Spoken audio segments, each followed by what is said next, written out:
महागठबंधन की सरकार फिर से पुनः बना है, तो मैं तो इस महागठबंधन के मुख्यमंत्री, उप मुख्यमंत्री और पूरी इनकी मंत्रिमंडल को बहुजन मुक्ति पार्टी की ओर से मैं इनको स्वागत करता हूं, धन्यवाद करता हूं कि पुनः बैकवर्डों की शासन सत्ता बिहार प्रदेश में आ गई है। लेकिन बहुत दुख के साथ में कहना पड़ता है कि आदरणीय मुख्यमंत्री जी के माध्यम से 10 लाख नौकरी की वादा किया जा रहा है और जो उप मुख्यमंत्री तेजस्वी यादव जी हैं उन्होंने कहा कि 10 ही नहीं 20 लाख नौकरी हम देंगे। तो सुनने में भी हमें काफी खुशी मिला कि चलिए कम से कम पूर्व की सरकार ने, आदरणीय लालू जी की सरकार ने और आदरणीय नीतीश कुमार जी की सरकार ने ये 30 से 32 सालों के कार्यकाल में नौजवानों को नौकरी नहीं दिया और इस महागठबंधन की नई सरकार ने 20 लाख नौकरियों की वादा कर रहा है। तो मैं भी काफी खुश हुआ कि कम से कम बिहार के नौजवान रोजगार मिल जाएगा, रोजगार परख हो जाएंगे।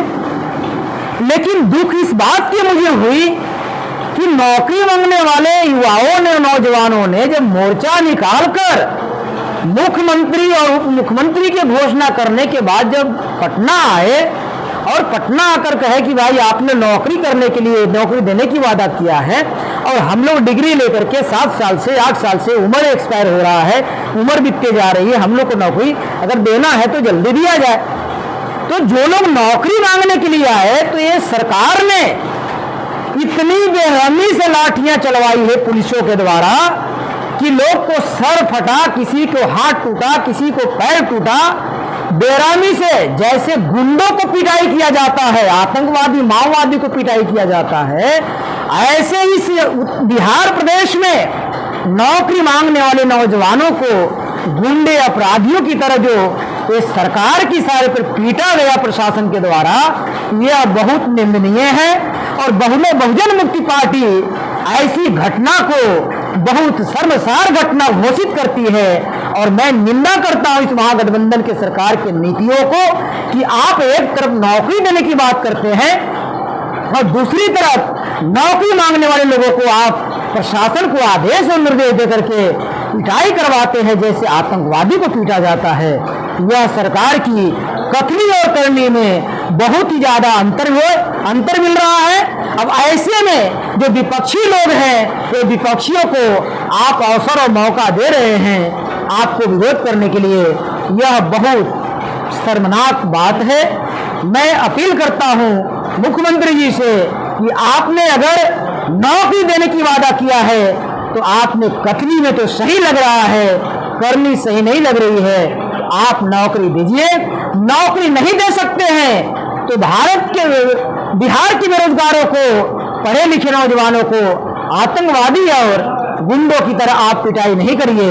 नहीं तो बहुजन मुक्ति पार्टी इन नौजवानों के समर्थन में, इन क्रांतिकारी आंदोलनकारियों के समर्थन में बहुजन मुक्ति पार्टी खड़ा होगी और जब बहुजन मुक्ति पार्टी खड़ा होगी तो हम आंदोलन करने से बाज नहीं आएंगे और पूरे बिहार प्रदेश के 40 लोकसभा, 38 जिला और 243 विधानसभा हम पूरा जाम करेंगे, घेराव करेंगे, बंदी करेंगे। तो आप लॉ एंड ऑर्डर मेंटेन करने में मुश्किल में पड़ सकते हैं। इसलिए ऐसे नौबत ना आए कि बहुजन मुक्ति पार्टी को इतनी बड़ी फैसला लेना पड़े। ये मैं इस मौके पर अपील करता हूँ। तो बना लीजिए, लेकिन क्या लगता है सर आपको सरकार चल पाएगी? बात ऐसी है पत्रकार महोदय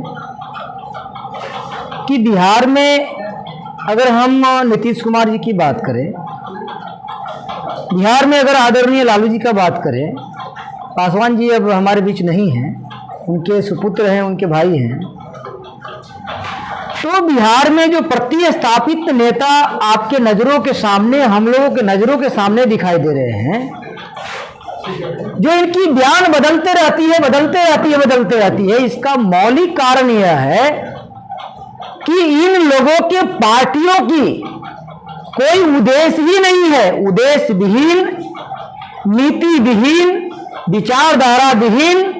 अब जिस पार्टी का उद्देश्य विहीन हो, नीति विहीन हो, विचारधारा विहीन हो, तो वो तो ऐसी अनर्गल बयानबाजी करेगा, कल उसके बारे में गाली गलौज करेगा, कल उसके बारे में करेगा। भारतीय जनता पार्टी को भारत जलाओ पार्टी कहता था और मैं मिट्टी में मिल जाऊंगा, बीजेपी में कभी नहीं जाऊंगा। और ऐसे बोलने वाला व्यक्ति फिर पुनः गए गठबंधन तोड़कर, फिर वहां से भागे, फिर दूसरी जगह गए। तो इससे सिद्ध होता है कि इनकी कोई मुकम्मल जो अपनी नीति होनी चाहिए, कार्य नीति होनी चाहिए, उद्देश्य होना चाहिए, विचारधारा होना चाहिए, इनके पास नहीं है। तो फिर इनके पास कौन सी विचारधारा है? तो ये लोगों के पास लोहिया का विचारधारा है, गांधी का विचारधारा है, जयप्रकाश नारायण की विचारधारा है, लोहिया की विचारधारा मनुवादियों की विचारधारा से मिलती है, ब्राह्मणों की विचारधारा से मिलती है। गांधी जी का विचारधारा पूरी वर्ण व्यवस्था के समर्थन में और ब्राह्मणों की नीति और विचारधारा से मिलती है। आपको अगर हम जयप्रकाश नारायण की बात करें तो उनकी विचारधारा पूरी मनुवादियों से मिलती है। तो ये बिहार के नेता जो है, चाहे लालू जी हो या पासवान जी हो, एमपी जी हो, ये लोहिया, जयप्रकाश और गांधी को आदर्श मानते हैं। अब ये इनकी गांधी को आदर्श मानने वाले, लोहिया को आदर्श मानने वाले, जेपी के आदर्श मानने वाला व्यक्ति तो ऐसा ही करेगा, ऐसी बयानबाजी करेगा। इन लोगों ने अपने महापुरुषों को नहीं माना, फुले साहब को नहीं माना, पेरियार रामास्वामी को नहीं माना, जगदेव प्रसाद को नहीं माना, डॉक्टर बाबा साहब अम्बेडकर की विचारधारा को नहीं माना, फातिमा शेख को विचारधारा को नहीं माना, ललित सिंह यादव की विचारधारा को नहीं माना, राष्ट्रपिता ज्योतिराव फुले की विचारधारा को नहीं माना। तो जो हमारे समाज में हजारों संतों और महापुरुष हैं, इनके पास उनकी दृष्टिकोण है ही नहीं।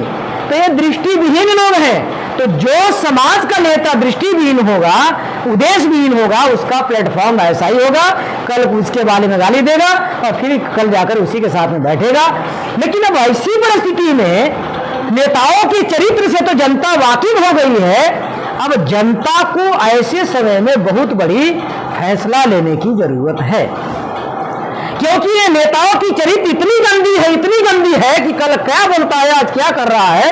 तो जनता को, ऐसे नेताओं को जितना जल्दी हो इनकी साथ छोड़कर, और जो अपने महापुरुषों को विचारधारा को लेकर पार्टी बनाया हो और उसके आधार पर चलने वाली पार्टी हो, वो अपने विरासत वाली पार्टी को पकड़ना चाहिए और उस पार्टी को सींचना चाहिए, उस पार्टी को सरकार में लाने के लिए वोटिंग करना चाहिए, प्रचार करना चाहिए, प्रसार करना चाहिए।